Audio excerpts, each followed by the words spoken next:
आप सबके अंदर विराजमान परमपिता को मेरा प्रणाम।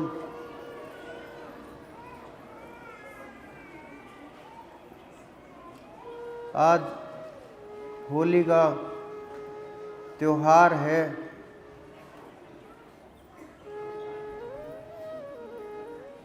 होली आप सब जानते हैं क्यों मनाई जाती है, लेकिन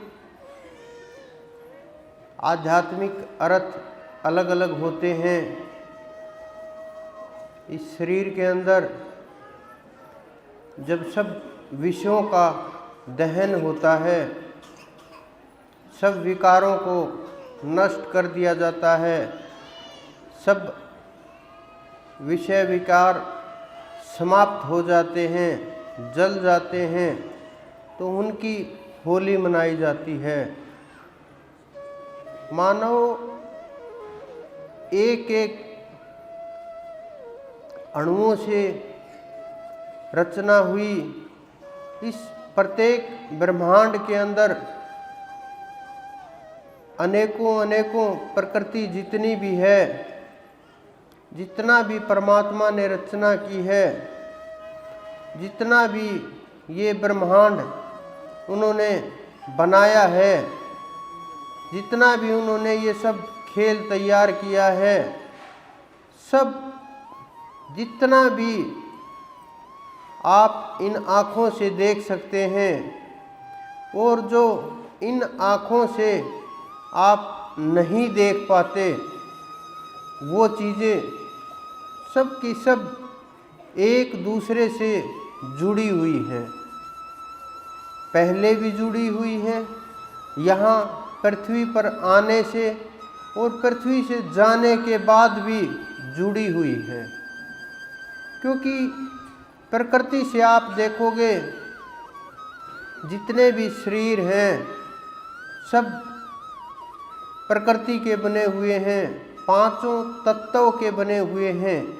जितनी भी रचनाएं हैं सब अष्ट प्रकृति में आ जाती हैं और इसी के अंदर का सारा खेल घूमता रहता है, चलता रहता है। और मानव बस छोटी छोटी वस्तुओं के लिए सोचता है मैं साधना कर लूँ, मेरा ये काम हो जाएगा, मुझे इतना अच्छा करना चाहिए। लेकिन छोटे छोटे कष्टों को लेकर के विचारों में इतना अंदर तक चला जाता है, एक कर्म छुड़ाने के लिए दूसरा कर्म तैयार कर लेता है, दूसरा कर्म छुड़ाने के लिए 4 कर्म और तैयार कर लेता है और इस प्रकार से कर्मों का अंबार लगता चला जाता है, ढेर लग जाता है। क्योंकि कर्म एक दूसरे के ऐसा नहीं होता कि कल आपने कोई पाप किया था, आज आपने पुण्य कर दिया तो वो बराबर हो गया, या कल आपने पुण्य किया था, आज आपने कोई पाप कर दिया वो बराबर हो गया। ऐसा नहीं होता। अगर ऐसा होता तो ये संसार नहीं चलता, ये जीव नहीं चलते, ये शरीर नहीं बनते। क्योंकि जितने भी शरीर हैं सबका आधार कर्म है, और अगर कर्म ही आधार है और कर्म ही एक दूसरे से कट कट करके समाप्त हो जाए तो फिर शरीर का क्या आधार रहेगा। कर्म के बिना सुख और दुख और काया ये प्राप्त नहीं होते। जितने भी शरीर देख रहे हैं, चाहे किसी भी योनि के अंदर हो, सबका एक ही आधार है, एक ही कारण है, कर्म। और वो कर्म किसी भी प्रकार का हो, चाहे अच्छा हो चाहे बुरा हो, लेकिन आधार नहीं बदला जा सकता। और जब कर्म आधार नहीं होगा या हमारे कर्म समाप्त हो जाएंगे, विलीन हो जाएंगे, कर्म शेष नहीं रहेंगे, ज्ञान की प्राप्ति हो जाएगी, परमात्मा की प्राप्ति हो जाएगी, हमें खोज अगर हमारी पूरी हो जाएगी तो फिर ना जन्म होगा, ना मृत्यु होगी, ना सुख होगा, ना दुख होगा, न कुछ पाना शेष रहेगा, न खोना शेष रहेगा। अनेकों अनेक जन्म के कारण से मानव का चोला प्राप्त होता है और मानव का चोला जो ही पैदा होता है वो अपने स्वरूप में लौटने के लिए प्रयास शुरू कर देता है। पैदा होना भी अनिवार्य होता है, लेकिन जाना, उस प्रकृति में विलीन हो जाना, उस परमात्मा का जो नियम है उसकी ओर दौड़ना, और ये आत्मा अपने स्वरूप की ओर भागना शुरू कर देती है। कोई भी बच्चा जब पैदा होता है, आपने देखा होगा, पहले वो 22 घंटे सोता रहता है, फिर 20 घंटे सोता रहता है, फिर 18 घंटे, धीरे धीरे धीरे धीरे उसकी निद्रा कम होती जाती है। और बहुत से बुजुर्ग आपने ये कहते सुने होंगे कि हमारी नींद तो बिल्कुल ही चली गई। ये क्या कारण होते हैं? इनके बहुत गहरे रहस्य होते हैं, लेकिन हम लोग ना खोजने का प्रयास करते हैं, ना उस ओर सोचते हैं, ना देखते हैं, ना समझते हैं, ना उस विषय के ऊपर जाना चाहते हैं। बस एक दौड़ शुरू हो जाती है। जिंदगी में पैदा हुए और वहीं से खेल शुरू हुआ। माया के अंदर पड़े, हवा लगी और शरीरों के सफ़र शुरू हुए और एकदम से पता चलने लगा, आंखें खुलने लगी। लेकिन नींद, बचपन में जो खेलता है बच्चा, तो उसका आपने ध्यान किया होगा, देखा होगा कि वो बाहर चला जाता है, खेलता है खिलौनों के साथ, छोटी छोटी वस्तुओं के साथ बड़ा प्रेम होता उसका, और उसमें वो बाहर कहीं भी उसको ले जा सकते हैं, कुछ खाने पीने की वस्तुओं को दिखा करके, या ऐसे ही किसी भी प्रकार से उसको खेलते हुए, प्यार करते हुए, दुलार करते हुए, उसको के अंदर अपने माता पिता से उसको दूर ले जाया जाता है। जब तक उसको भूख नहीं लगती तब तक वो न रोता है, खेलता रहता है। जब भूख लगती है तभी उसको माँ की याद आती है, फिर वापस उसी स्थान के ऊपर आ जाता है। लेकिन ये भूख तो छोटी बचपन की है, जो असली भूख होती है वो परमात्मा की होती है। जब तक जीव को एहसास नहीं होगा उस भूख का, उस प्यास का, उस तड़प का, तब तक उस परमात्मा की ओर ध्यान नहीं जा सकता। बहुत लोग पूछते हैं कि कैसे ध्यान करना चाहिए। तड़प के साथ ध्यान करना चाहिए, बिना तड़प के, बिना भूख के। क्या आप जब पानी पीते हो, अगर आपको प्यास लगी हुई है, क्या आप पूछते हो कैसे पानी पीना चाहिए? नहीं पूछते, जहाँ मिला वहीं पी लोगे। अगर आप कई दिन से भूखे हो, क्या आप पूछते हो कैसे भोजन करना चाहिए? बिल्कुल भी नहीं। आप इंतज़ार नहीं करोगे कि डाइनिंग टेबल लगाएंगे और कुछ करेंगे, नहीं। जहाँ भी आप बैठोगे वहीं बैठ करके तृप्त हो जाओगे और भोजन कर लोगे। उसी प्रकार से जब परमात्मा के भजन की भूख होगी, उस तक पहुँचने की भूख होगी, सुमरण की भूख होगी, तो एकदम से सब कुछ बदल जाएगा। लेकिन धीरे धीरे वो बच्चा बड़ा होता है, उसको और दूसरी चीज़ें अच्छी लगती हैं, उसको फिर पैसा अच्छा लगने लगता है, संसार की सुख सुविधाएं अच्छी लगने लगती हैं, उसमें वो फंसने लगता है। और धीरे धीरे जो उसको छोटी चीज़ें पसंद थी, जो उसको माता पिता पसंद थे, खिलौने पसंद थे और इधर उधर की चीज़ें पसंद थी, उनसे दूर होने लगता है। वो अपना शरीर के ऊपर ध्यान देने लगता है। मैं सुंदर दिखता हूँ, नहीं दिखता, अच्छा लगता हूँ, सो शरीर को सजाने के लिए क्या करना चाहिए, क्या अच्छा है, क्या सही है, ये नहीं सोचता। कहाँ जाना है ये भी नहीं सोचता। लेकिन वो धीरे धीरे उसमें संसार में फंस जाता है। उसका विवाह होता है, फिर वो स्त्री में फंस जाता है, और धीरे धीरे वो जब और अगली अवस्था में जाता है, फिर वस्तुएं बदल जाती हैं। लेकिन बचपन से लेकर के, पैदा होने से लेकर के मृत्यु तक एक चीज़ उनके साथ रहती है, वो होती है निद्रा। और ये सबके साथ रहती है। जितने भी आप बैठे हुए हो, सबको पता ही होगा जब ये शरीर थक जाता है, या आप सोते हो या जाते हो अपने बिस्तर के ऊपर, तो लेटते हो, सोचते नहीं कि नींद आ जाए, नहीं, अपने आप ही निंद्रा आ जाती है। कितने भी सुख भोग हों, कितना भी कुछ भी खाने पीने का हो, भोगने का हो, लेकिन एक समय ऐसा आता है कि ये शरीर आराम मांगता है, निंद्रा मांगता है कि ये सो जाए। और आप बोलते भी हो कि नहीं, अब मुझे सोने दो, और क्या चाहते हो आप, तो फिर ये शरीर सब कुछ छोड़ करके निंद्रा में चला जाता है। तो ये बचपन से ही होती है। फिर जवानी में थोड़ा माहौल तैयार किया जाता है। पहले माता पिता संभाल करके माहौल तैयार करते थे, कहीं बच्चे को आवाज़ सुनाई न दे जाए, कहीं गर्मी ना लग जाए, कहीं सर्दी ना लग जाए, कहीं वस्त्र ना इधर उधर हो जाए, कहीं बच्चे को किसी का इधर उधर से हाथ ना लगा दे, पूरा ध्यान रखते थे। और पालने के अंदर झुलाते रहते थे, हिलाते रहते थे, और लोरी सुना करके किसी भी प्रकार से सुलाते थे। लेकिन युवावस्था में फिर समय देखते हैं कि क्या चल रहा है, पता चल जाता है क्या अच्छा है क्या बुरा है, कैसे करना है, कैसे माहौल तैयार करना है, कैसे बिस्तर लगाना है, एसी चलाना है, पंखा चलाना, सुख सुविधा के अनुसार हम इस शरीर को सुख सुविधा दे करके जैसे निंद्रा का माहौल होता है उसी प्रकार से तैयार करते हैं।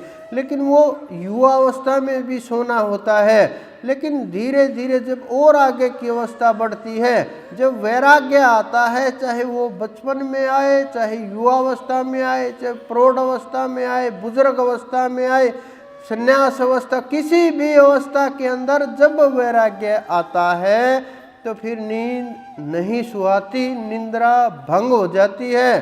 क्योंकि वैराग्य के अंदर निंद्रा और तंद्रा दोनों ही समाप्त हो जाती हैं।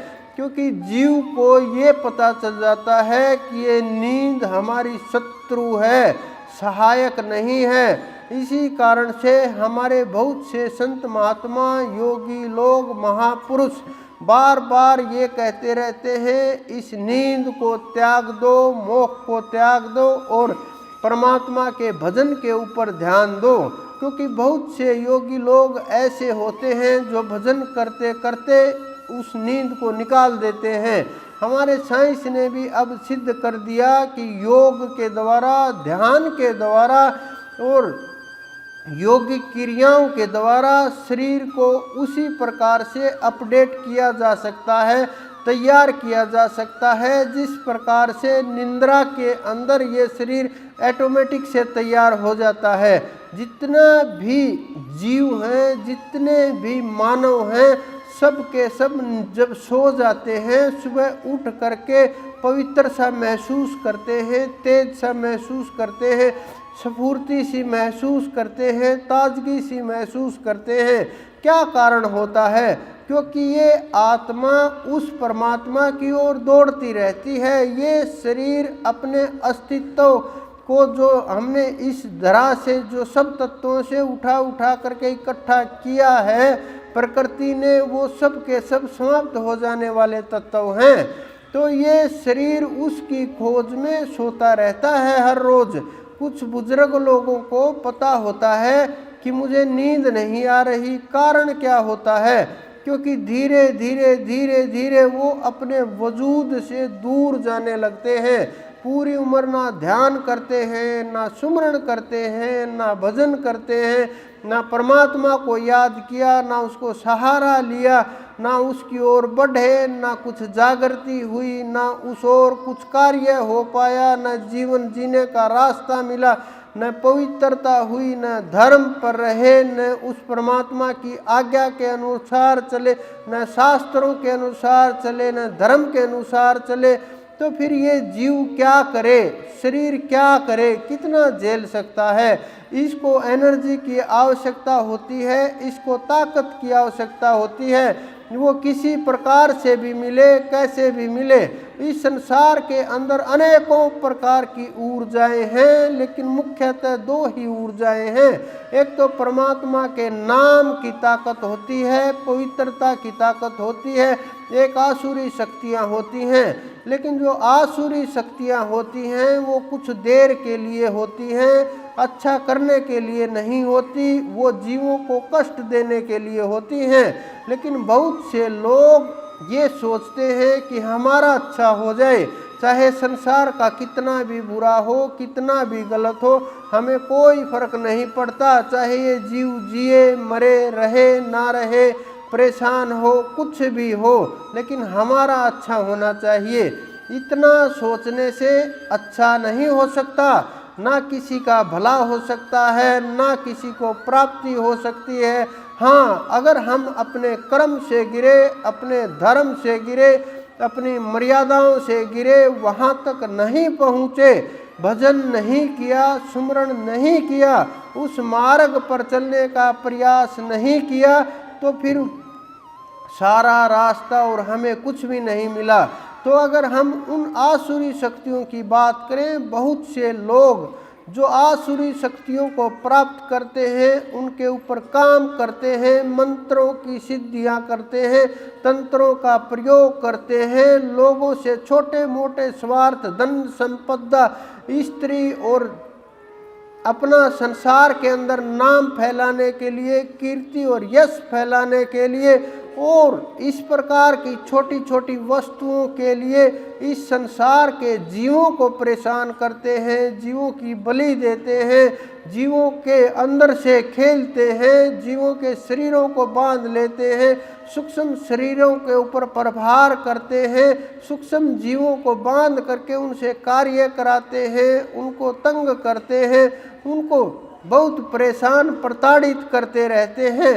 आपसे बहुत से जो लोगों को नाम प्राप्त नहीं है, जिनके ऊपर गुरु की कृपा नहीं है, इस संसार के अंदर ऐसे बहुत से जीव बंधे हुए हैं जिनको एहसास तक नहीं है कि हमारा सूक्ष्म शरीर बांध लिया गया है और हम उन्हीं के अधीन हो चुके हैं, उनके अनुसार चलते हैं, उन्हीं के अनुसार खेल खेलते हैं। इस प्रकार के ये बहुत गहरे रहस्य हैं। लेकिन नाम के साधक के आगे, नाम की दौलत के आगे, नाम की ताकत के आगे ये शैतानी शक्तियाँ टिक नहीं पाती और बिखरने लगती हैं, छटपटाने लगती हैं और वो बंधन टूट जाते हैं, कोई रोक नहीं सकता।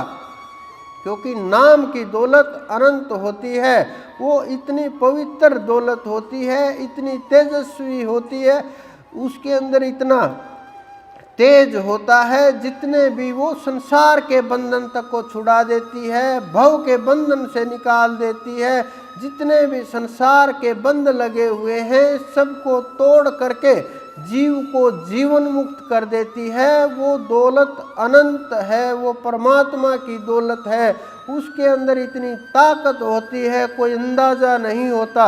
जो इस नाम के तेज और प्रभाव को जानता है वो भय मुक्त हो जाता है जीव, क्योंकि उस जीव को पता होता है सब कुछ कर्म के अनुसार चलता रहता है। जितने भी हमारे संत महात्मा हुए, जितने भी मत और मजहब हुए, जितने भी धर्म और पंथ हुए, सब जितने भी हमारे ऋषि मुनि हुए, जितने भी हमारे शब्द हुए, जितने भी नाम हुए, जितने भी संतों ने नाम रखे, सब के सब नामों की डेट वाइज, समय वाइज, तारीख वाइज सब की गिनती है कि कौन सा समय के ऊपर कौन सा उस परमात्मा को नाम दिया गया, कौन से समय के ऊपर क्या नाम रखा गया। और जितने भी नाम रखे गए, चाहे कोई भी नाम रखा, संतों ने अपनी सुविधा के अंदर उस अनामी अनंत को अपना नाम दे दिया। लेकिन अगर मैं आज अनंत और उसका नाम बोल रहा हूँ तो आने वाला समय उसी को नाम बोलने लगेगा। तो ये ही हमारे संतों के साथ हुआ। जिसने भी उसका नाम रखा, जिसने भी प्रयास किया, जो वहाँ पहुँचे, जिन्होंने उसके नूर का वर्णन किया, तेज का वर्णन किया, परमात्मा की महिमा का वर्णन किया, उसके सार का निराकार का और निराकार होते हुए भी उसकी लीलाओं का स्वरूप का जो वर्णन किया वो अवर्णनीय, ताकतें अवर्णनीय। वो परमात्मा जैसा भी उनकी बुद्धि ने उसको पकड़ा वैसा ही विचारों में डाल करके आप सब लोगों के सामने उन्होंने बोल दिया, और ऐसे ही पहले भी बोलते रहेंगे। लेकिन ये जितने भी नाम हैं सब के सब नाम इस जीवा के द्वारा, मन के द्वारा, विचारों के द्वारा, बुद्धि के द्वारा, श्वासों के द्वारा रटे जाने वाले हैं। लेकिन जो नाम सदा से है वो आपके अंदर विराजमान है, चाहे इस संसार के अंदर कोई भी नाम ना रहे, क्योंकि जितने भी संत हुए उनसे पहले जो ताकत हुई, क्या उसको ये पता था शब्द क्या होता है? क्योंकि उस नाम का आधार शब्द नहीं होता, वो आप सबके अंदर विराजमान है। कोई भी मनुष्य उससे बचा हुआ नहीं है, कोई भी जीव उससे बचा हुआ नहीं है, कोई भी जीव उससे अलग नहीं है। लेकिन सबसे बड़ा भ्रम ये होता है, आप लोगों को इतना भ्रम हो गया है कि जीव को समझाना, निकालना, उस रास्ते पर ले करके जाना, समझाना बहुत मुश्किल कार्य हो गया। क्योंकि जिन्हें प्राप्त नहीं हुआ, जिन्हें परमात्मा मिला नहीं, ऐसे लोग बोल बोल करके रास्ता अलग अलग दिखाते रहते हैं और गलत रास्ते के ऊपर जीव को ले जाते हैं। न उन्हें खुद की समझ होती, न उन्हें पता होता क्या कर रहे हैं क्या नहीं कर रहे, न उन्हें पता होता कैसे जीव को परमात्मा तक ले जाया जाता है, कैसे ध्यान किया जाता है, कैसे समाधि लगती है, कैसे शब्द के ऊपर पकड़ होती है, क्या सार है, क्या असार है, क्या तत्व है, क्या ज्ञान है, क्या स्वरूप है, क्या तेज है, ये पता नहीं होता। बस शब्दों के जाल के अंदर, कथाओं के जाल के अंदर, गीत भजनों के जाल के अंदर, म्यूजिक के अंदर, भिन्न भिन्न प्रकार की बाहरी वस्तुओं के अंदर जीव को इतना भटका और इतना भ्रमित और भयभीत कर दिया जाता है। जीव डरता रहता है हर समय हर पल कि कहीं माया ना पकड़ ले, कहीं किसी प्रकार की विपत्ति ना आ जाए, कहीं हम किसी से दूर हुए झंझट पैदा ना हो जाए। ये सब गुरुओं का माया जाल है जिससे जीव जकड़े जाते हैं, पकड़े जाते हैं, भ्रमित हो करके वहीं घूमते रहते हैं। ना सत्य की खोज होती, ना ज्ञान की खोज होती, ना परमात्मा की खोज होती। मुझे तो कई बार बड़ा आश्चर्य होता है, जिन्हें गुरुपद की तो छोड़ो, जिन्हें परमात्मा तक का ज्ञान नहीं, जिन्हें परमात्मा के नाम तक का नहीं पता, जो परमात्मा को विष्णु बोलते हैं, ब्रह्मा बोलते हैं, कबीर बोलते हैं, शेष बोलते हैं, महेश बोलते हैं, और भी जितने भी नाम हैं बोलते रहते हैं। और मैं सोचता हूँ यही नाम देते रहते हैं। बहुत बार सोचता हूँ मैं कि ये क्या चल रहा है संसार के अंदर, कि छोटे छोटे जो खेल हैं वो अजीब सी संसार के अंदर धारणाएं बन गई हैं, और उन्हीं के ऊपर हम लोग दौड़ते हैं, भागते हैं, प्रयास करते हैं। लेकिन मानव जीव को ये नहीं पता होता हम किस रास्ते पर जा रहे हैं, क्या सही है क्या गलत है, कैसे प्राप्ति हो, नहीं पता होता। उन्हें ये लगता है बस अब की बार मिल जाएगा परमात्मा। अरे परमात्मा कहीं खोया ही नहीं है, मिलेगा कहाँ से? खो तो आप समय गए हो, दबा तो आपने समय को लिया है, क्योंकि आप लोगों के अंदर एक विचार उत्पन्न होता रहता है।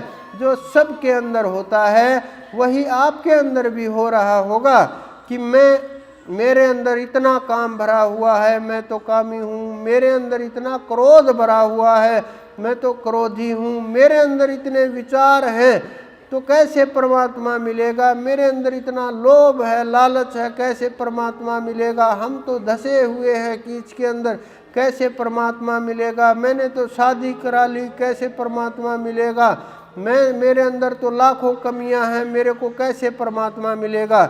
लेकिन आप एक बात को बिल्कुल ही भूल गए, आपके दिमाग के अंदर वो विचार ही नहीं कि बिना परमात्मा के आपका शरीर नहीं चल सकता। आपके अंदर अगर वो परमात्मा नाम की ताकत नहीं है, परमात्मा नाम की सत्ता और शक्ति नहीं है, अगर वो आत्मा नाम की ताकत और सत्ता नहीं है, अगर वो परमात्मा आप अंदर विराजमान नहीं है, तो आप एक पल भी नहीं जी सकते। एक पल भी उसकी तरफ जब आपका ध्यान जाएगा तो आपको याद आएगा कि परमात्मा कुछ अलग ही ताकत है, अलग ही पहचान है, अलग ही तेज है।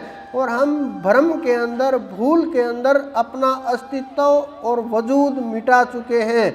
सबसे बड़ी बात और सबसे बड़ी गलती जीवन में एक ही होती है कि अपने आप को शरीर मान लेना, कि आपने अपने आप को शरीर मान लिया। और ये सबसे बड़ा भ्रम होता है। इससे बड़ा भ्रम इस संसार के अंदर दूसरा कोई भी नहीं है। लेकिन जो आपके अंदर विराजमान है, जो तत्व है, जो सदा से था, है, रहेगा, न मिट सकता, न जलाया जा सकता, न घटाया जा सकता, न मृत्यु होती है, न उत्पन्न होता है, न जागता है, न सोता है, न अपवित्र होता है, न कोई इसको पवित्र कर सकता है, न उसका तेज कम होता है, न ज़्यादा होता है। ऐसा कौन सा तत्व है जिसका वर्णन उन्होंने गीता जी के अंदर, वेदों के अंदर, सब ग्रंथों के अंदर, संतों की वाणियों के अंदर, सदग्रंथों के अंदर, संतों के मुख से और अवतारों के मुख से जिन्होंने वर्णन किया है, वो कौन सा सार तत्व है? आप लोग भूल गए हैं। और यही भूल हमारा सबसे बड़ा दुख का कारण होता है। सोए हुए जीव को जगाया जा सकता है, जागे हुए जीव को कैसे जगाया जाए? ये बहुत ही मुश्किल बात होती है। आप खोजते रहो परमात्मा को, भिखारियों की तरह से ढूंढते रहो।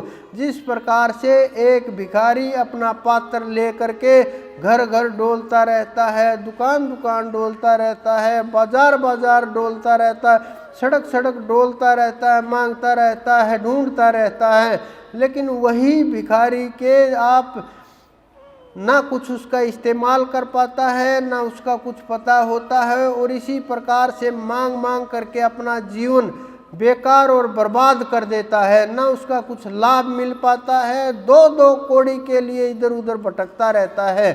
उसी प्रकार से ये संसारी जीव छोटी छोटी वस्तुएं मांगने के लिए, प्राप्त करने के लिए इधर उधर भागते रहते हैं, दौड़ते रहते हैं, प्रयासरत रहते हैं। लेकिन जो जीव परमात्मा की खोज में प्रयासरत होते हैं, वहाँ पहुँचने के लिए प्रयासरत होते हैं, उस रास्ते पर भागते हैं, उन्हें इधर उधर भागने की आवश्यकता नहीं होती। क्योंकि संसार के अंदर सब प्रकार की व्यक्ति मौजूद हैं, सब प्रकार की आत्माएं मौजूद हैं, सब प्रकार की सत्ताएं मौजूद हैं, जो आपको ये एहसास करा दे आप ही के अंदर ब्रह्म है, आप ही ब्रह्म हो, आपके अंदर वो परमात्मा नाम की दौलत है, आपके अंदर वो परम सत्ता है, आपके अंदर वो जागृत तत्व है, आप ही वो परमात्मा हो। जब आपको ये एहसास होगा, जब आपको झटका लगेगा बिजली की तरह से एकदम से, कि जब ज्ञान हो जाएगा, जब समय की खोज हो जाएगी, तब आपको ये पता चलेगा हम खोज किसकी कर रहे थे, कहाँ भाग रहे थे, कहाँ दौड़ रहे थे, किसके पीछे दौड़ रहे थे, क्या मिला हमें, क्या खो दिया हमने, कैसे प्राप्त किया और क्या प्राप्त किया। अपने सोचते हो आप भाग भाग करके, दौड़ दौड़ करके कुछ भजन कर रहे हो, इकट्ठा कर रहे हो, साधना कर रहे हो, योग लगा रहे हो, ध्यान लगा रहे हो, किसी भी प्रकार से आप अगर साधना कर रहे हो, आप समझ रहे हो ये इकट्ठा हो रहा है, इकट्ठा हो रहा है। लेकिन सच्चाई थोड़ी सी इसके विपरीत है। ये सच्चाई है कि जितना आप इस ओर कदम बढ़ा रहे हो, उतना आपको प्राप्त नहीं हो रहा। ये सब आपका अस्तित्व मिटाने का प्रयास है। आपके अंदर जो ये शरीर का अहंकार है, मेरे बाजुओं में ताकत है, मेरे हाथों के अंदर इतनी शक्ति है, मेरे दिमाग के अंदर इतनी तीव्रता और तेज है, मेरी इतनी तेज बुद्धि है, मैं डरता नहीं, निडर हूँ, मेरे पास इतने पैसे हैं, मेरे पास इतनी दौलत है, मेरे पास इतनी शोहरत है, मैंने ये किया ये सब के सब जितनी भी बातें आप सोच सकते हैं, जितनी भी बातें विचार आपकी बुद्धि के अंदर आते हैं, सब के सब सोच और विचार सबका सब कुछ ये समझिए ये सब को आपको रोकने के लिए माया का जाल है।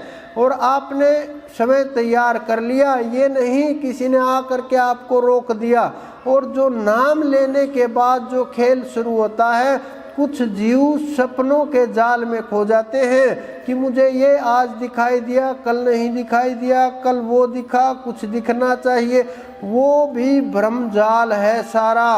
आप ये समझिए सार तत्व केवल आप हो, दूसरा कोई भी नहीं।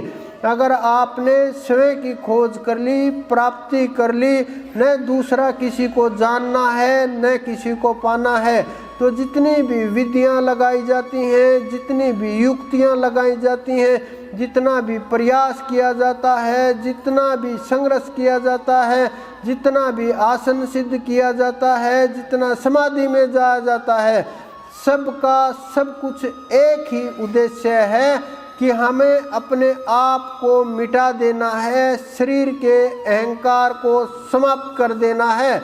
जब आप गहरी निंद्रा में हो या समाधि में हो, आपकी जब समाधि शुरू होती है तो उस समय एहसास ही नहीं रहता कि ये शरीर है या नहीं है। शरीर का एहसास समाधि के शुरुआत में ही मिटने लगता है, लेकिन समाधि का जब गहरा अभ्यास होता है तो उस अभ्यास के बाद तो बैठे रहो, चाहे खड़े रहो, चाहे लेटे रहो, चलते रहो, ध्यान एकाग्र हो जाएगा।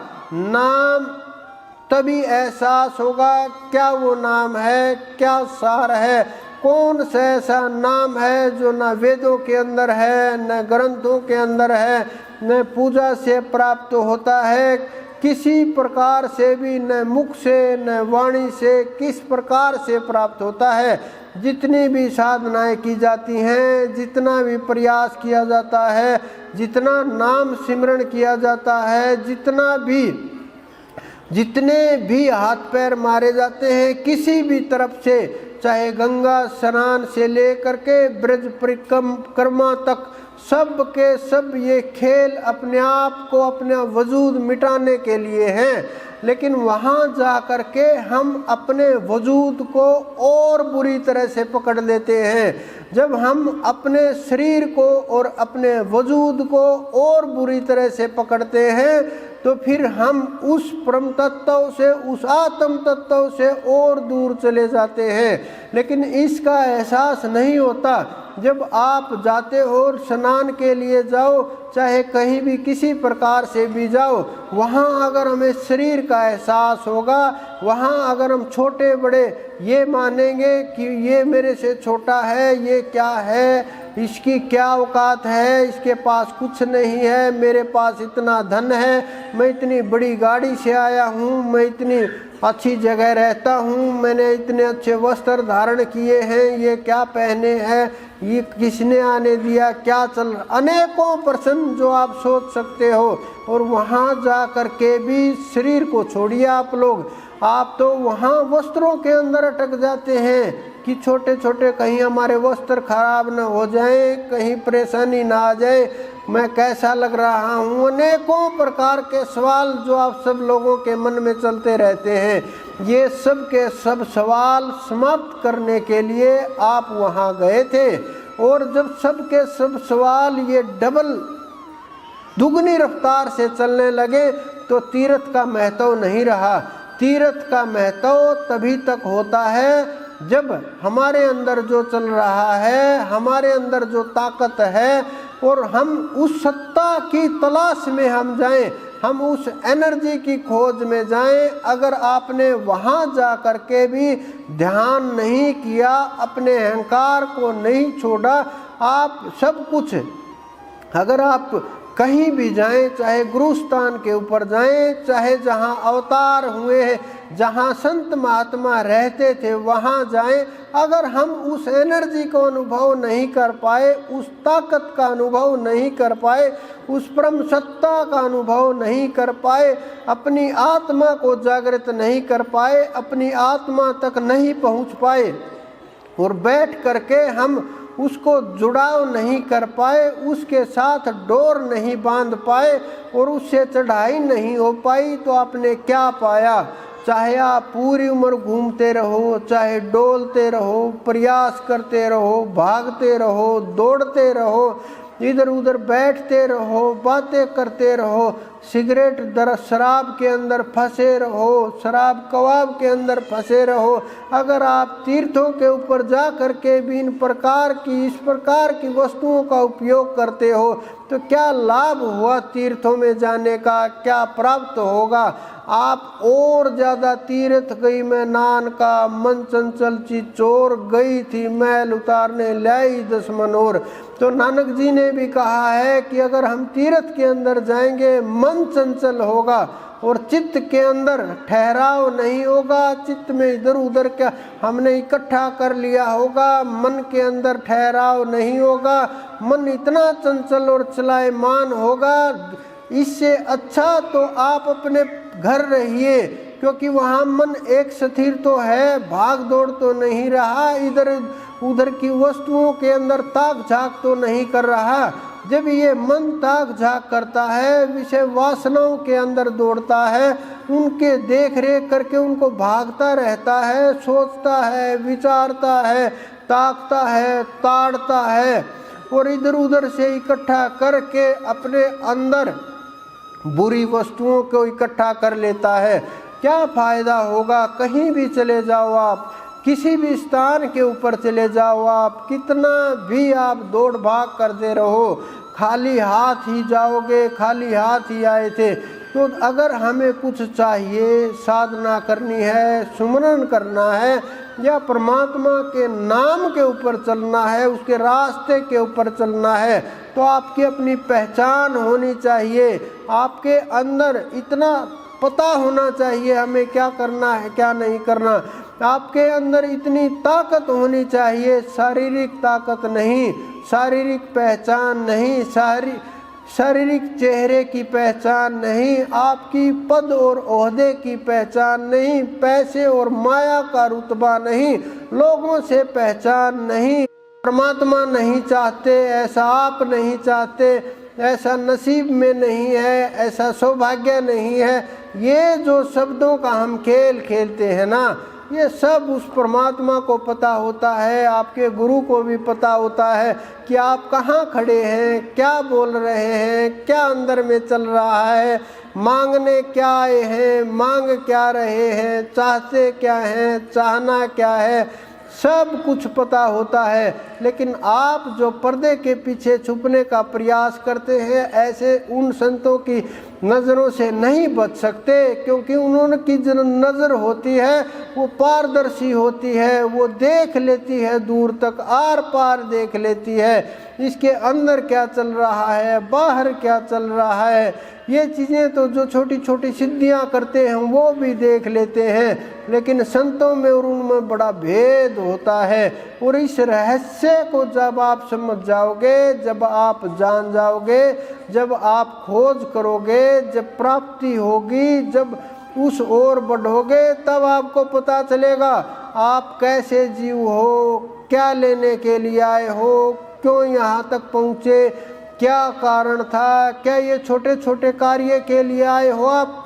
बिल्कुल भी नहीं। आपका उद्देश्य और है, बिल्कुल वो उद्देश्य बहुत बड़ा है। ये छोटे छोटे कार्य, छोटे छोटे कष्ट, छोटी छोटी परेशानियाँ इसलिए उत्पन्न होती हैं ताकि हम खोज करें और वहाँ तक पहुँच जाएं जहाँ हमें पहुँचना है।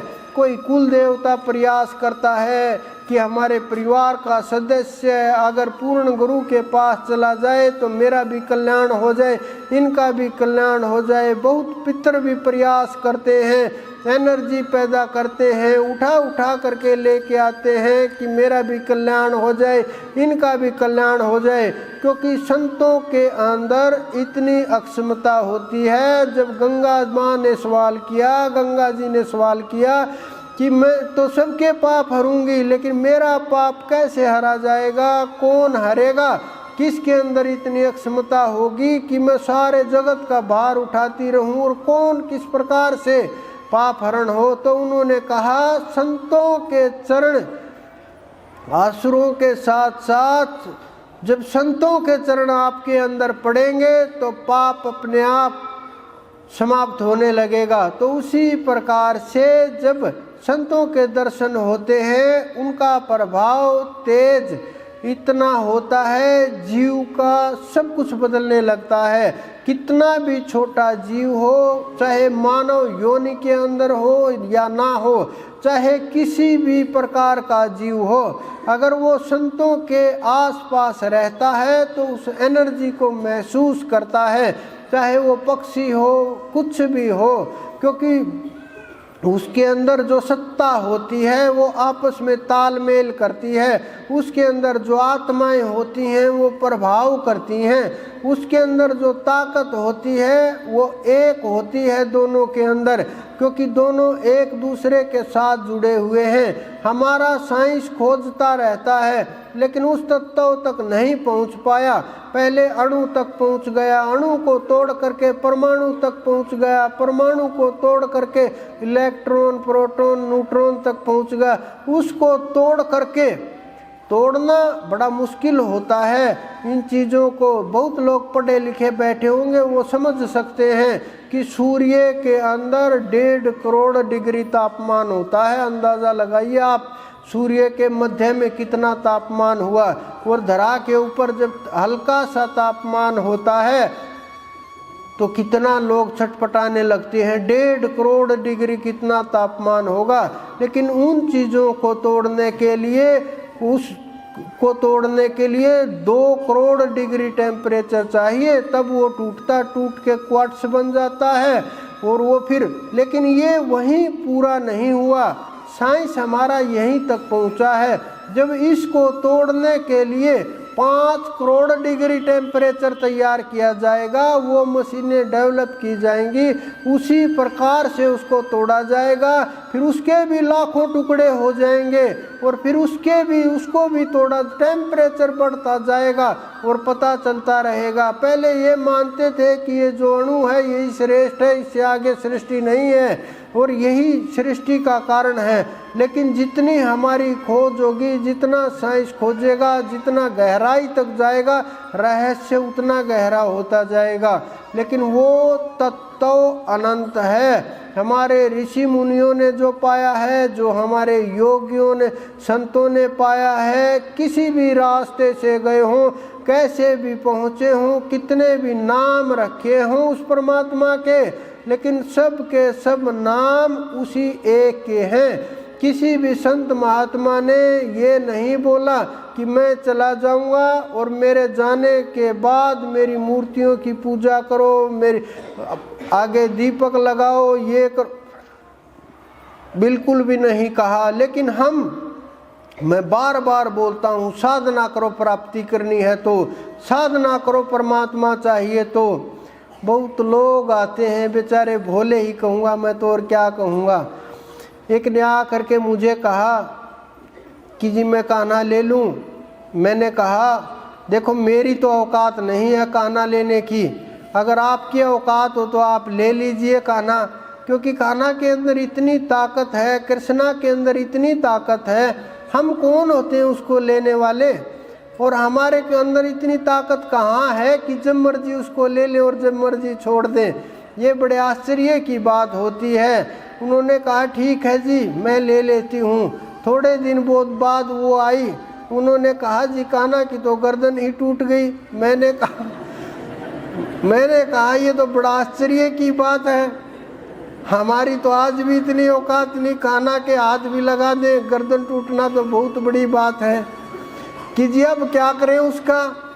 कि मैंने कहा ये तो आप देखो, मैंने तो ना दिया उनको, ना मैंने लिया उनको, ना इस प्रकार से हम खेल खेलते हैं, क्योंकि मेरे कान्हा तो वो हैं जिसकी ना गर्दन है, ना टूटती है, ना जुड़ती है, न पैदा होते हैं, ना नष्ट होते हैं, ना मिलते हैं, ना खोते हैं, जो आप सबके अंदर होते हैं, क्योंकि वो कभी समाप्त नहीं होते, न वो कभी अजर होते हैं। और ये तो सोचना भी मत कि वो अमर होते हैं, क्योंकि अमर शब्द भी शब्दों के अंदर बांध दिया गया, कि समय के अंदर बांध दिया गया।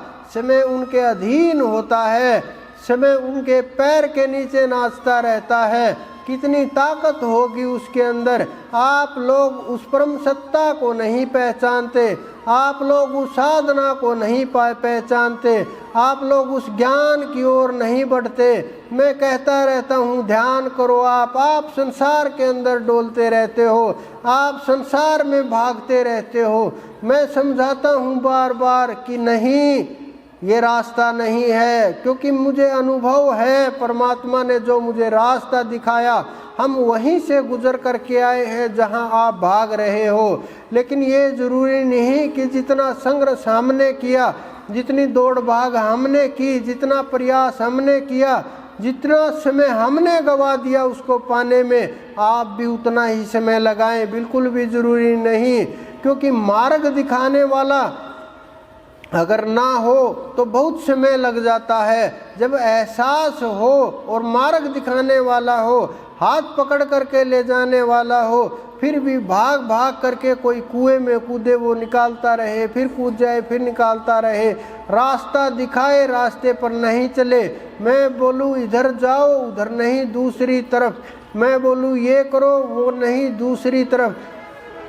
गुरु की चाल नहीं समझते, क्योंकि गुरु की चाल अटपटी होती है, भोले भाले जीवों की पकड़ में नहीं आती। वो सोचते हैं कि नहीं, ऐसा नहीं है, ये अजीब सा व्यवहार कर रहे हैं, कोई ध्यान से कैसे परमात्मा मिल जाता है। मैं कहता हूँ कई बार, एक आध जीव को मैंने बोला, कभी कभी बोलता हूँ किसी किसी जीव को कि जी अब क्या करना चाहिए, ध्यान नहीं लगता। मैं बोलता हूँ सब कुछ छोड़ दो। उन्होंने कहा जी ठीक है, नाम ले लेता हूँ। मैं कहता हूँ नाम भी छोड़ दो। वो बड़े अजीब से सवाल और अजीब सी नज़रों से देखते हैं कि इसको कुछ पता भी है या ऐसे ही बोल रहा है। उस बाबा जी ने तो बोला था नाम रटने से कल्याण होगा, और ये बोल रहे हैं कि नाम छोड़ दो। मेरे गुरु तो कहते हैं राधे राधे रटो, राधे के बिना कल्याण नहीं है। ये बोल रहे हैं उनको भी छोड़ दो। तो क्या सच है क्या झूठ है, ये तो समय ही बताएगा, ये तो साधना ही बताएगी, ये तो आने वाला समय ही बता देगा क्या सच था, क्या है, क्या होगा। क्योंकि संतों के जाने के बाद उनकी छोटी छोटी वस्तुओं के आगे दीपक लगाते रहते हैं, लोग खोजते रहते हैं। आप सब लोगों के मन में सवाल आते हैं, मेरे पास भी आते हैं, बहुत प्रसन्न लोग भी आते हैं मेरे पास, आ करके बोलते हैं कि जी अगर हम उस टाइम पर होते ना श्री कृष्ण जी के समय के ऊपर, हम तो साथ जाते उनके। मैंने कहा आज जो ब्रजवासी बचे हुए हैं वो भी यही बोलते हैं कि हमारे दादा परदादा नहीं गए, हम तो जाते, हम नहीं छोड़ते। यही हालात सबके होते हैं। जब संत महात्मा अवतार आते हैं तो हिल जाता है सब कुछ, समझ में नहीं आता क्या है, क्या सही है, क्या गलत है। उस समय के ऊपर हम छोटी छोटी वस्तुओं से लिपट जाते हैं, राग से मोह हो जाता है, संसारी वस्तुओं से मोह हो जाता है, और इधर उधर के संसार से मोह हो जाता है, और हम इतने बुरी तरह फंस जाते हैं, हमारी समझ और पकड़ से बाहर हो जाती हैं चीज़ें। हमें सही गलत का अंदाज़ा लगना बंद हो जाता है, क्या सही है, क्या गलत है, क्या करना चाहिए, क्या नहीं करना चाहिए। हम नाम तक छोड़ देते हैं कि नाम नहीं, मैं नहीं रटता। क्यों नहीं रटते? फिर हम उसी के अंदर फंस जाते हैं। मैं बार बार समझाता हूँ, मेरे पास बहुत जीव आते हैं, आ भी रहे हैं, आपके बीच में बैठे हुए भी हैं, कुछ जीव दूर भी हैं हमारे से, और सबको पता, मैं बार बार रास्ता दिखाता रहता हूँ, ये सही रास्ता है, ये गलत रास्ता है, परमात्मा का ये मार्ग है, साधना का ये मार्ग है, ध्यान का ये मार्ग है, प्राप्ति का ये मार्ग है। मैं बार बार चिल्ला चिल्ला करके बोलता रहता हूँ। उन जीवों को भी पता है सही क्या है, गलत क्या है, लेकिन उस रास्ते के ऊपर चलना नहीं चाहते। और जब तक आप अंदर से उस मार्ग पर चलना नहीं चाहोगे जो आपको उस परमपिता तक ले करके जाए, जो आपके मन के अंदर सवाल इच्छाएं हैं उनको मिटा दे, जो आपको उठा करके उस सच्चे बादशाह तक ले जाए, जो आपकी आत्मा को उस परमात्मा तक ले करके जाए, आप जागे हुए जीव हो जाएं, आपके अंदर जो खेल चल रहा है उसको समझ पाएं। ये बहुत गहरे रहस्य की बातें होती हैं। कुछ लोग सपनों में खोए रहते हैं कि आज मुझे वो दादाजी दिख गए, आज मुझे पितर दिख गए, आज देवी के दर्शन हुए, नवरात्रे चल रहे हैं जी, बहुत शुभ होगा, कुछ न कुछ अच्छा। मैंने कहा क्या शुभ समझते आपकी, कुछ न कुछ पैसा आएगा। तो ये जो खेल चल रहा है ये सीमित है, ये आपको वहाँ तक नहीं ले जा सकता। मैं जहाँ तक आपको ले जाना चाहता हूँ वो परम सत्ता पर दिखाने के लिए, वो उनको समझाने के लिए, डांट फटकार का सहारा ले करके इस प्रकार से आपको तारते रहते हैं, जीवों को कल्याण करते रहते हैं, मार्ग दिखाते रहते हैं, और अपने जीवों को बड़े संभाल करके, क्योंकि संत जो होते हैं प्रत्येक जीव से प्रेम करते हैं, प्रत्येक जीव से उनका अपना जुड़ाव होता है। उन्हें पता है कि जो आज ये चीटी बनी हुई है, आज ये हाँ यहाँ आसपास है, पिछले जन्म में कहाँ ये साथ था हमारा, आज जो ये जीव पशु हमारे चारों तरफ घूम रहे हैं किस जन्म के हमारे ये साथी होंगे, उन्हें दिव्य दृष्टि से पता चलता रहता है। ये नहीं कि कोई छोटी मोटी सिद्धि से अनंत अनंत जन्मों का पता रहता उनको, उनके अंदर इतनी अक्षमता रहती है, वो अपने जाए हुए जीवों को वापस बुला लेते हैं, घुमा करके इधर उधर दे देते हैं कल्याण के लिए, फिर अपनी शरण में ले लेते हैं, फिर नाम दे करके उनको उतार देते हैं पार। कुछ ऐसे भी महात्मा हुए इतिहास के अंदर जिन्होंने शरीरों को इधर उधर करके अपने शिष्यों को पहले भेज दिया, बाद में आप गए, क्योंकि ये खेल होता है, कोई किसी प्रकार से खेलता है, कोई किसी प्रकार से खेलता है। जो जीवों का कल्याण करना संत जानते हैं वो अपने हिसाब से, आपकी नज़र में वो लोग समझो मर जाते हैं या उठ जाते हैं या वजूद ख़त्म हो जाता है, लेकिन संतों की नज़र में उनका वजूद अलग होता है।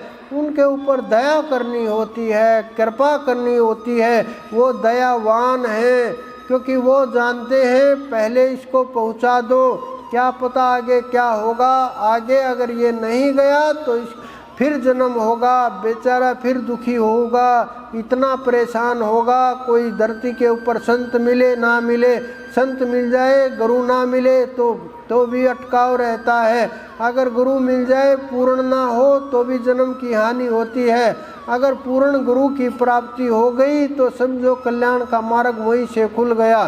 तो साधना के बिना, सुमरण के बिना, ध्यान के बिना जितना भी आप भागते रहो, बाहर की पूजा पाठ करते रहो, कितने भी दौड़ते रहो, कितनी भी साधनाएं करते रहो, किसके लिए कर रहे हो अब यह साधनाएं?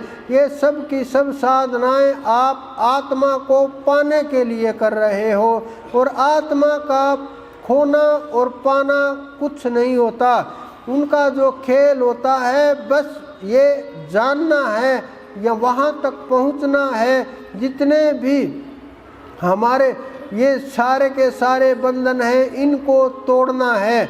जो जितना बंधा हुआ है, जो जितना अटका हुआ है, जो जितना फंसा हुआ है संसार के अंदर, उतना ही भ्रमित है, उतना ही उस आत्मा से दूर है, उसको उतनी ही जानकारी नहीं है। जिसने उस आत्मा की खोज कर ली, जिसने उस आत्मा को पा लिया, जिन्होंने अपने को खोज लिया, उनको न शास्त्र पढ़ने की आवश्यकता है, ना वेद पढ़ने की आवश्यकता है, ना ग्रंथों की आवश्यकता है, न किसी पूजा पाठ की आवश्यकता है, ना नाम ध्यान की आवश्यकता है।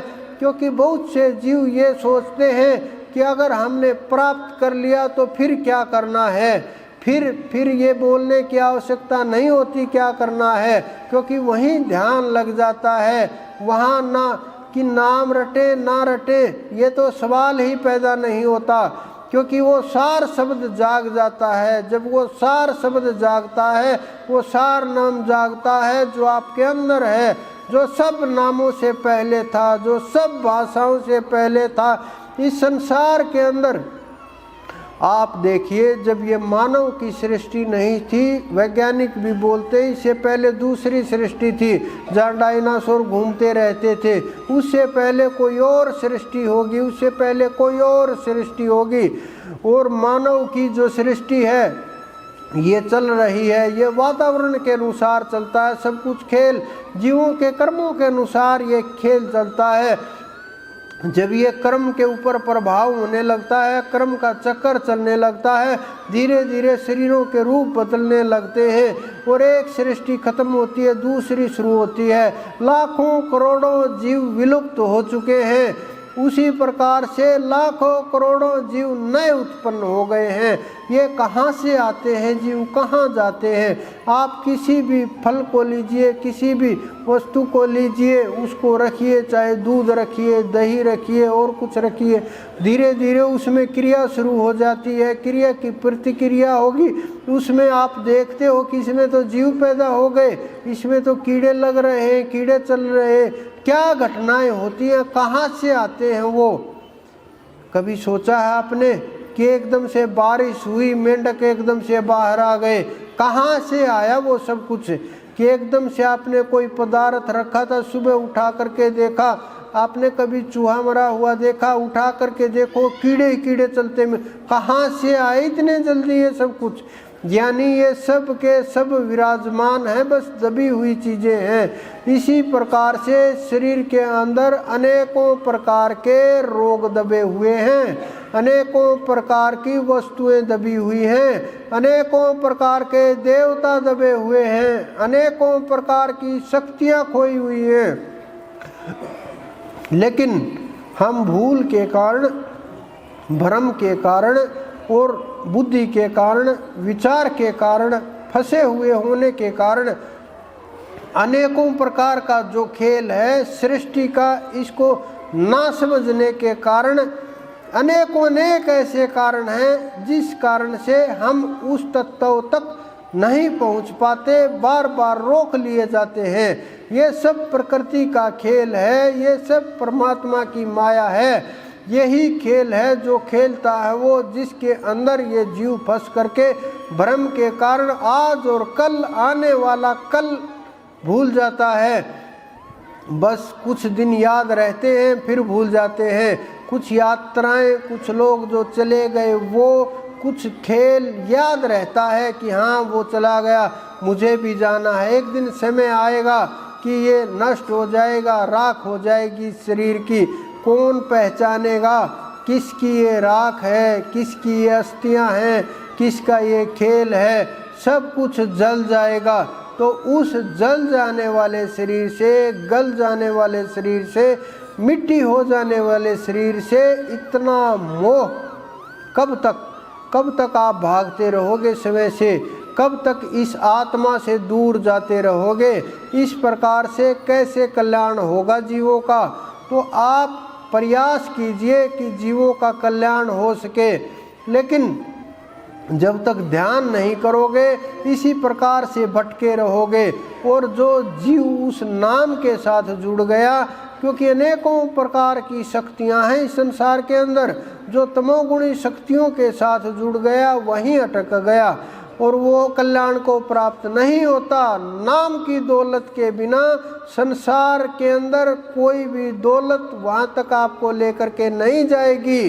जो ये गुरु गुरु गुरु गुरु कर रहे हैं, जिसके पास परमात्मा का दिया हुआ गुरुपद नहीं है, जिसके हाथ में परमात्मा ने डोर नहीं पकड़ाई है, जिसको परमात्मा ने स्वीकार नहीं किया है, जो वहाँ तक समय नहीं पहुँचा, वो आप लोगों को किस प्रकार से ले जा सकता है। लेकिन जो समय पहुँच गया वो आपको रास्ता भी दिखाएगा, हाथ पकड़ करके ले जा भी सकता है, मंजिल तक वहाँ तक पहुँचा भी सकता है, वहाँ तक आपकी सहायता भी कर सकता है, मदद भी कर सकता है। कहीं रुके हुए हो वहाँ से उठा करके आगे भी बढ़ा सकता है।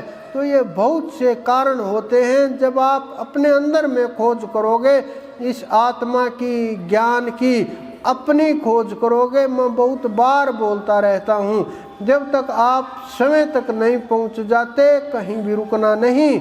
अगर आप कहीं भी रुके, समझ लो आपकी स्थिति वहीं स्थित हो गई, आप आगे नहीं बढ़े, और आगे बढ़े बिना उस परमात्मा की प्राप्ति नहीं हो सकती। तो आप परमात्मा की प्राप्ति का प्रयास कीजिए, ध्यान कीजिए, सुमरण कीजिए। कुछ लोग आज, मैं बहुत रात्रि से जो जीव चले गए उनके लिए प्रयासरत थे ध्यान साधना के अंदर, तो उनके बहुत काम लगभग हो चुके हैं, कुछ बाकी हैं वो आज हो जाएंगे। तो इस प्रकार से जो लोग आए हैं, कुछ लोग भाव के साथ आए हैं, कुछ लोग नंगे पैरों चल करके आए हैं, कुछ लोग वो 2 दिन पहले आए थे कि जी कैथल से बहुत दूर से पैदल पैदल चल करके आ रहे हैं भाव के साथ। तो ऐसे लोग जो प्रेम के साथ जुड़े हुए हैं, हृदय के साथ, उनकी आत्माएं जो मेल होता है, शरीरों का मेल एक स्तर तक होता है, बुद्धि का, विचारों का तालमेल अलग स्तर तक होता है, हृदय का तालमेल एक अलग स्तर का होता है, आत्मा का जो तालमेल होता है वो अलग स्तर का होता है, वो आंतरिक हो जाता है। तो ऐसे लोग जो बहुत जन्मों से साथ चले आ रहे हैं, आज भी साथ हैं, और अब जितनी साधना करेंगे, मुझे लगता है कि बहुत से लोग जीव जो जीवन मुक्त हो जाएंगे, रोक नहीं सकता कोई भी, क्योंकि उस परमात्मा के अंदर इतनी ताकत, इतना तेज है कि कोई भी जीव, कोई भी देवी देव रोक नहीं पाएगा जो उस नाम को रटेगा। क्योंकि जीवों की अक्षमता होती है, गुरुओं के अंदर ताकत होती है, संतों की अक्षमता होती है। तो इस प्रकार के जीव जो आत्मा से जुड़े हुए हैं, वो छोटे छोटे जो इच्छाएं ले करके आए हैं, वो तो आपकी दरबार में मैं ना कहूँगा तो भी वो सुनता रहता है, और वो तो पहुँचती रहती हैं। लेकिन जो लोग भाव के साथ आए हैं और हृदय के साथ आए हैं, उनकी भी सब की सब दरख्वास्त हम दरबार के अंदर भेजते रहते हैं। क्योंकि ये जब आपके विचार उत्पन्न होते हैं तो वो सब के सब इकट्ठे कर लिए जाते हैं, और सब के सब इकट्ठे करके और वहाँ उस दरबार तक पहुँचा दिए जाते हैं। बहुत से लोग जो नहीं पहुँच पाए, कुछ लोग मजबूर थे जो नहीं आ पाए, कुछ लोग जानबूझ करके नहीं आए जिन्हें इधर उधर जाना था, कुछ लोगों को मेलों के अंदर जाना था, कुछ लोगों को समाज का डर था, कुछ लोगों को परिवार का डर था। वो अपने हिसाब से देख लेंगे, जैसा भी उनके साथ होगा, जो भी वो करेंगे जैसा उचित होगा। लेकिन जो भाव से जुड़े हुए हैं उनको परमात्मा अपने आप संभालेगा। आपको न भयभीत होने की आवश्यकता है, किसी से भी ना सोचने की आवश्यकता है, कहीं भी ये मत सोचना कि यहाँ ये नहीं करना। बस बुरे कर्म से डरो, भजन करो, और परिणाम आप सबके सामने है। न उस जीव को उस परमात्मा तक जाने से रोक सकता है, न कोई रोक पाएगा। आपको इन किसी भी प्रकार के आडंबरों से, किसी भी प्रकार के भय पैदा करने वाली वस्तुओं से डरने की, घबराने की किसी प्रकार की आवश्यकता नहीं है। क्योंकि आप उस नाम के साथ जुड़े हुए हो जो आपको अंदर तक जोड़ करके रखता है। जब आपके शरीर ही सूक्ष्म शरीर ही तेजस्वी होंगे, आत्मा ही तेजस्वी होगी, तो ये तंत्र कुछ नहीं कर पाएगा, क्योंकि नाम की दौलत के आगे कोई ताकत ठहरती नहीं है। और नाम की ताकत उस परमात्मा के साथ जुड़ती है तो सब छिन्न भिन्न हो करके छटपटाने लगता है। मेरे पास एक जीव आया, मैंने बहुत समझाया, बहुत भयभीत कि जी नहीं, मेरा तो वो मुसलमान लोग ये कर देंगे, मुझे बांध लिया।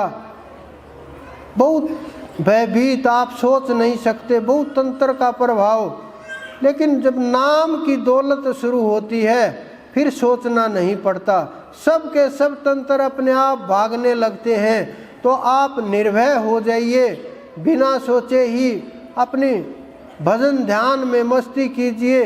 अगला जो प्रोग्राम होगा वो आपको पता ही है, 6 तारीख का होगा, तो आप ध्यान कीजिए, सुमरण कीजिए और प्यार प्रेम के साथ आप सब लोग खुशी खुशी होली मनाइए।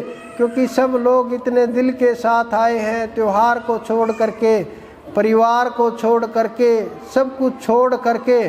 जब आप मेरे दरबार तक नहीं कहूँगा, मेरे गुरु के दरबार तक जब आप आए हैं तो आपको खुश ये बोलने की आवश्यकता नहीं होगी, खुशी तो आपके आसपास घूमती रहेगी। तो आप ध्यान कीजिए, सुमरण कीजिए और शब्द के ऊपर पकड़ कीजिए। आप सबके अंदर विराजमान उस परमपिता परमेश्वर, मेरे गुरु, मेरे इष्ट को मेरा बार बार प्रणाम।